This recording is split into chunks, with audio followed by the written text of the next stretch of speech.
หมายสูงขาทั้งเสียงไม่ได้ก็เดียวไล่เฮ็ดสะสมมาฝากบันที่ก็เขาเทียงเย้าขาเนาะเอาดังสุดก็เขามาเตรียมเครื่องมีกี้กริยามันให้มันคุมโทนเรียบร้อยก่อนนี่ค่ะเนาะค่ะอันดับที่เฮ็ดสะสมมื้อในมีกี้มันติมีอย่างหลายๆนี่เขามาด้วยจอมกันค่ะอโลผลก็ตกแห้งว่าแห้งว่าได้ก็เขาค่ะขั้นตอนที่1ก็สิเป็นผักกี้นะครับผักกี้หอมค่ะแล้วก็ขั้นตอนที่2ก็สิเป็นผักกี้เมืองกอกนะครับผักชีฝรั่งนี่ค่ะเนาะกำไทยห้องดีว่าขั้นตอนที่3จะเป็นผักหมี่เขียวนะครับผักหมี่ค่ะเนาะผักหมี่ขั้นตอนที่4ก็สิเป็นผักชีลาวนี่ค่ะเนาะเมืองเฮาห้องเดียวผักชีลาวนี่ค่ะเอาค่ะเฮาก็มาช่วยขิงผักหมี่เผือกหมักเพี้ยเขียวหมักเพี้ยแหลงจะได้ใส่ลงกว่าจอมเทียงอันนี้แต่ก็ตามด้วยหมักพาค่ะเนาะมาซอยหมักพาไว้เฮาเกลียดโชคค่ะเฮาไปหนีบใส่จังได๋แต่ก็เขาเอาซอยมีกี้เครื่องเกลี่ยมันเหี่ยวเรียบร้อยกำลังมาปรุงใส่เกลือปองหวานรสลีอย่าใส่น้ำค่ะใส่อีกๆไว้ก่อนค่ะก็มาใส่หมูสับค่ะ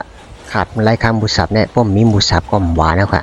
แล้วก็มาปั่นให้มันเข้ากันแล้วก็ปั่นให้มันละเอียดขนาดที่ก็เขาปั่นยาวๆเลยเขาก็มาปรุงเครื่องแล้วก็ใส่มะนาวบีบหมักพาลงกว่าก็มาจิ้มด้วยเกลือผงหวานอายาสามันที่ก็เขาเอาเกี๊ยกเพชรเนี่ยเพราะว่าเกี๊ยกเพชรเพราะว่าเขาใส่เพชรเนี่ยก็ขึ้นเอาหมักเพชรใส่โลเทียงเนี่ยเด็กแล้วก็หน้าตามันดีเป็นประมาณได้ค่ะที่ก็เขาค่ะลายเฮ็ดมันก็ยามเก่าค่ะเนาะเอาขึ้นมาปรุงหมูเนาะตัดดียางนั่นค่ะเนาะเครื่องปรุงหมูเนาะดียางนั่นก็ดีมีหมักเพชรผงซอสหอยนางรมแล้วก็ซอสเขียวหน้าแย่งเก่าค่ะแล้วก็ใส่เกลือผงหวานปันอิดอ่อนค่ะเนาะแล้วก็มันโนให้มันเข้ากันที่ไหนค่ะเสร็จแล้วก็เอาก่อย่างแล้วได้ก็เขาได้ก็เขาเกียกเต็มห้วยเขาได้เกียกน่ะโอเคย่างแล้วก็หน้าตามันก็จะประมาณเนี่ยได้ก็เขาครับตอนแต่ละเฮ็ดสะสมมันก็มีขนาดอย่างเก่าค่ะชื่อว่าได้ก็เขาหันเย้าเนี่ยจึงเรียบหวานห้ามหวานอย่าลืมปั่นนั่งหันถึงกันพองค่ะเนาะค่ะยินจมขอบใจอยู่นำค่ะก็ดังเสียงไม่สูงค่ะ